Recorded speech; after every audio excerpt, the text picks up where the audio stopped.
इस वीडियो में हम माइक्रोसॉफ्ट एक्सेल के एक फ़ीचर जिसको कहते हैं रेंज नेम्स, उसके बारे में कुछ चीज़ें लर्न करेंगे। बुनियादी तौर पर जब भी हम कोई भी एक्सेल का फॉर्मूला या फंक्शन इस्तेमाल करते हैं तो हम सेल रेफरेंसेस को इस्तेमाल कर रहे होते हैं। फॉर एग्जांपल अगर हम इस स्पेसिफिक वर्कबुक के अंदर हम ये चाहते हैं कि सेल्स को हम मल्टीप्लाइड करें कमीशन से, तो सिंपली हम सेल्स इंटू कमीशन मतलब D6 इंटू C2 कर सकते हैं। क्योंकि C2 हमेशा वही रहने वाली वैल्यू है तो हमने F4 कर दिया ताकि वो एब्सोल्यूट हो जाए या फिक्स हो जाए।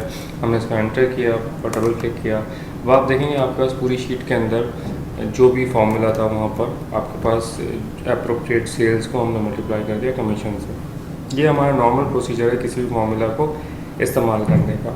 इसकी जगह आप ये भी कर सकते हैं कि किसी भी सेल को कोई नेम दे दें और बाद में उस नेम को अपने फार्मूलाज के अंदर इस्तेमाल करें। फॉर एग्जांपल हम ये कमीशन का जो कॉल सेल है इसको हम नेम देना चाह रहे हैं कमीशन का। सबसे पहला और आसान तरीका किसी भी सेल को नेम देने का ये है कि आप जस्ट उस सेल पे क्लिक करें और ऊपर आप यहाँ पर देखेंगे आपके पास नेम बॉक्स है। नेम बॉक्स पे क्लिक करें और उसका नाम दे दें। जैसे मैंने इसका नाम कमीशन दे दिया। इसके आपको दो एडवांटेजेस होंगे। सबसे पहली बात तो ये है कि जब भी आप इस सेल में आएंगे तो आपके पास नेम बॉक्स में कमीशन लिखा हुआ नज़र आएगा। दूसरी बात ये कि आपने सेल्स किया मल्टीप्लाइड बाय, जैसे ही मैंने COM लिखा आप देखेंगे यहाँ पर आपके पास कमीशन के नाम का ऑप्शन अवेलेबल हो गया। आप जैसे ही टैब प्रेस करेंगे ये कमीशन को मुकम्मल कर देगा। एंटर डबल क्लिक जैसे ही करेंगे हमारा फॉर्मूला तमाम की तमाम जगह पर कॉपी हो गया। अच्छा, एक चीज़ यहाँ पर नोट करने वाली है कि बाय डिफ़ॉल्ट जो रेंज नेम होते हैं वो एब्सोल्यूट होते हैं। हमने F4 प्रेस नहीं किया लेकिन एक्सेल ने ऑल द टाइम जब भी हमने कमीशन लिखा तो उसी को रेफ़र किया। ये नेम क्रिएट कहाँ हुआ है, अगर इसमें कोई एडिटिंग करना चाहते हैं या नेम को डिलीट करना चाहते हैं, हमारे पास फार्मूला के टैब के अंदर नेम मैनेजर के नाम का एक ऑप्शन अवेलेबल है। नेम मैनेजर के अंदर जो भी आपने नाम क्रिएट किए होते हैं तमाम के तमाम आपके सामने विजिबल होता है। आप किसी भी एक नाम को सेलेक्ट करके आइदर इसको डिलीट कर सकते हैं, ठीक है, एडिट कर सकते हैं या कोई नया नाम भी क्रिएट कर सकते हैं। यहाँ पर आप नोट कीजिए कि इस स्पेसिफिक जगह का नाम नेम कमीशन था, वैल्यू उसके अंदर 3% थी और रेफर्स टू आप देखें इसने ऑटोमेटिकली एब्सोल्यूट रेफरेंसेस लगाएं। अगर आप यहाँ से डॉलर के साइन रिमूव कर देंगे तो ये ऑटोमेटिकली इसको रिलेटिव कर देगा, ठीक है। किसी भी नेम को एडिट करना होता है तो हम जैसे यहाँ क्लिक करके उस जो नया एड्रेस होता है वो दे देते हैं और एडिट पर क्लिक करके क्लोज कर देंगे तो अकॉर्डिंगली वो नेम एडिट भी हो जाएगा।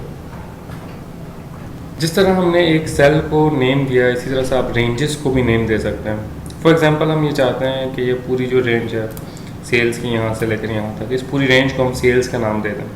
तो हमने पूरी रेंज को सिलेक्ट किया और आप नेम बॉक्स में आएंगे उसी तरह से आपने सेल्स लिख कर एंटर कर दिया। जैसे अब आप कहीं भी equals to some brackets open cells लिखेंगे तो देखें एक्सेल ने उस पूरी रेंज को ऑटोमेटिकली सेलेक्ट कर लिया। अब आप एंटर करेंगे तो आपके पास अकॉर्डिंगली उसका सम डिस्प्ले हो जाएगा।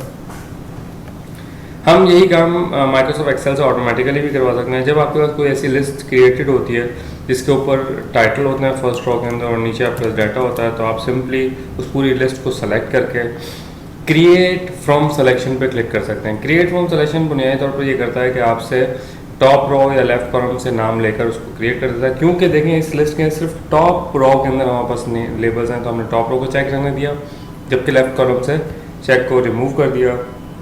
जैसे हम ओके करेंगे एक्सेल ने हमसे ये सवाल किया कि कमीशन, क्योंकि हमने इसको भी नाम कमीशन का दिया हुआ था, कमीशन का नाम ऑलरेडी मौजूद है, क्या इसको रीडिफाइन करूं? हमने यस कह दिया।